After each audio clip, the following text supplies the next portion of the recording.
estado recuperando los detalles pequeños que había de alguna forma dejado de lado. Estoy hablando de poder ir a recoger a mis hijos, que es algo que me gusta muchísimo hacer y que no he podido hacerlo constantemente. Ir al supermercado con ellos también, que es toda una aventura. Ha sido como recuperar cosas que tal vez para otras personas son ordinarias, pero que al volver a recuperarlas se te ven como extraordinarias, y ha sido lindísimo. El esfuerzo que hay que hacer para poder estar todos los días concentrado en la función pública es un esfuerzo importante, es un esfuerzo grande, y que a veces sí nos hace, digamos, olvidar o trastocar las prioridades, y hay que estárselo recordando, hay que estarse recordando después de tantos años, porque son 3 años y medio, que es un montón de tiempo en la vida de uno. Hay que estar constantemente recordándose lo que es importante. Pero también hay que entender que cuando uno asume ser un funcionario público, estás asumiendo ser responsable por un montón de cosas. Entonces, aunque tengas clara que tu familia es la prioridad, al momento en que uno decidió ser funcionario público, uno decidió asumir la responsabilidad que eso implica. Hubo muchísimo dolor, yo lloré mucho. Pensar que se habían muerto esas personas fue una situación realmente que me golpeó mucho. Pero además me golpeó mucho pensar que había una serie de decisiones que se habían tomado y que no habían podido dar los resultados concretos a ese momento.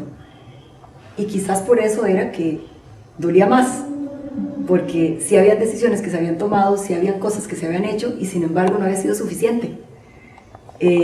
Hay una frustración cuando uno siente que ha hecho todo lo que ha podido hacer, pero que no es suficiente.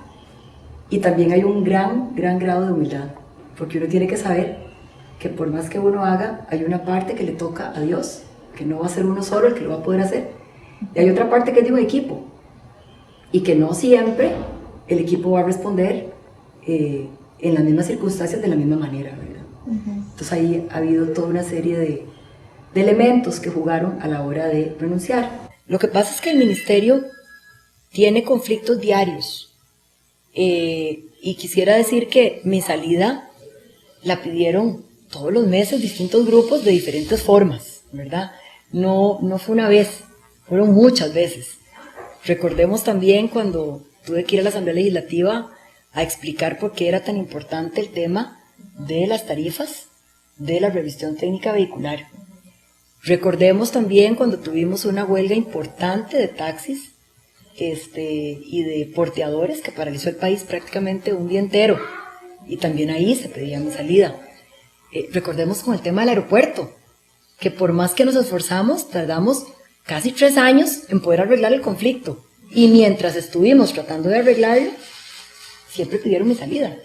Recordemos cuando la carretera Caldera en el año 2007 no arrancó hasta el 2008, y durante el 2007 también pidieron mi salida. No siempre la prensa se enteraba, o no siempre los costarricenses se enteraban de que se estaba pidiendo mi salida, pero fue algo a lo que yo me acostumbré. Es decir, el Ministerio de Obras Públicas y Transportes es un ministerio que impacta tantos sectores y afecta a tantas personas en el día a día, que siempre hay grupos de presión que quieren que el jerarca cambie, y que cuando no logran que el jerarca haga lo que ellos necesitan que haga, de alguna forma pues aprovechan para pedir la salida del jerarca. Si yo me hubiera quedado, no solamente ponía en evidencia, o en entredicho más bien, la razón de estar uno en ese puesto, porque era quedarse ahí, simplemente porque hay que quedarse, y eso es algo con lo que yo nunca he comulgado, sino que además estaba poniendo en peligro la responsabilidad de todos los otros proyectos que yo tenía encomendados, que se iban a ver cuestionados, porque ya todo el mundo iba a estar en contra de que nosotros pudiéramos sacar adelante la tarea.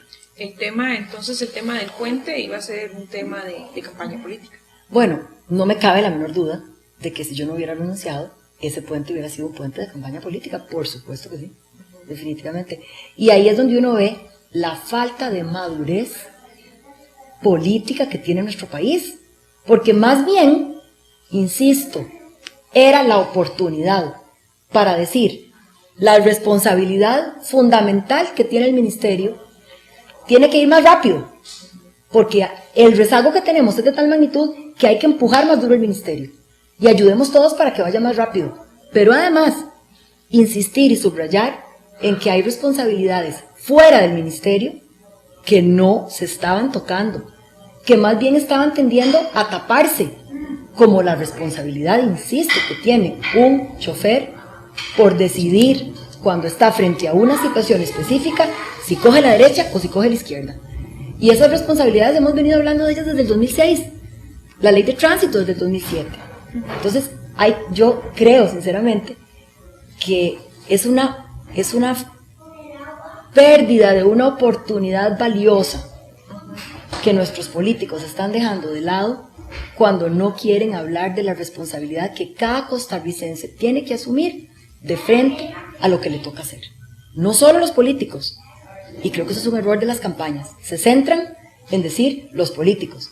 ¿Y qué pasa con nosotros, los costarricenses, que tenemos que asumir nuestra responsabilidad frente a una situación tan grave como lo que pasó?